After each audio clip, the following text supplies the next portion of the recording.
విచిత్రం ఏమిటంటే ఈశ్వరుడు ఈ వ్యాధి చేత వీడు వెళ్ళిపోతున్నాడు అని నిర్ణయం చేసేసాడు అనుకోండి, 1,000,000 మంది వైద్యులు కూడి వచ్చిన కాని మరణమయ్యడి వ్యాధి మాన్పలేరు.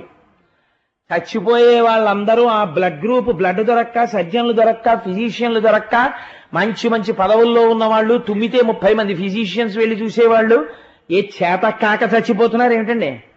చేత ఇంతకన్నా దిక్కు లేక చచ్చిపోతున్నారు.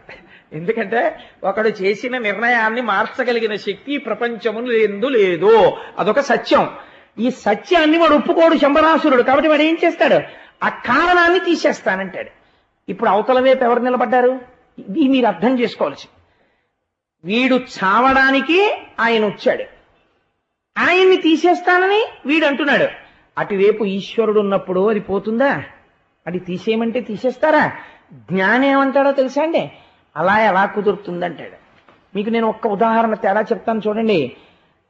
రమణ మహర్షికి సర్కోమా వచ్చింది, పుండు పుట్టింది. పుండు పుడితే ఆపరేట్ చేశారు. 1 మాట 2 మాటలు 3వ మాట ఆపరేట్ చేస్తుంటే ఒక ముసలాయన వచ్చాడు. వచ్చి, భగవాన్ అసలు మీరు ఎందుకు దాన్ని ఆపరేట్ చేయించుకున్నారు? దాన్ని ముట్టుకోకుండా ఉండవలసినది, రాచపుండు, దాన్ని కోసిన కొద్దీ పెరుగుతుంది, ఎందుకు కోశారు అన్నారు. అంటే ఆయన నవ్వేసి అన్నారు, కానివ్వండి, డాక్టర్లు అది రాకుండా చేస్తామంటున్నారు, అది ఎన్ని మాటలు కోస్తారో చూస్తాను, మళ్ళీ పుడతానంటోంది, చూస్తాను ఎవరు గెలుస్తారో అన్నారు. ఆత్మసాక్షిగా తన దేహమునకు పుండు పుట్టిందనేవారు కాదు, పుండుకు పుండు పుట్టిందండోయ్ అనేవారు. ఇదే బాధించడానికి వచ్చింది, ఇదో పుండు, దీనికో పుండు, పుండుకు పుండు వచ్చింది అనేవారు ఆయన. అలాంటి జ్ఞానిని ఇంకా మీరు ఎలా బాధ పెడతారండి? ఆయన బాధలకు కూడా సాక్షి తప్ప ఆయన బాధ కాడాయన.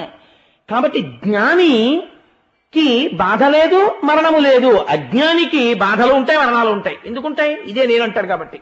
ఇదే నేనన్నవాడు మరణం తప్పించుకుంటాడా? ఇది వెళ్ళి తీరుతుంది, సత్యం వాడు అంగీకరించాడు. కాబట్టి ఇప్పుడు వాడు ఏం చేస్తున్నాడు? ఈ బాలుణ్ణి తీసుకెళ్లి సముద్రంలో పారేస్తానన్నాడు.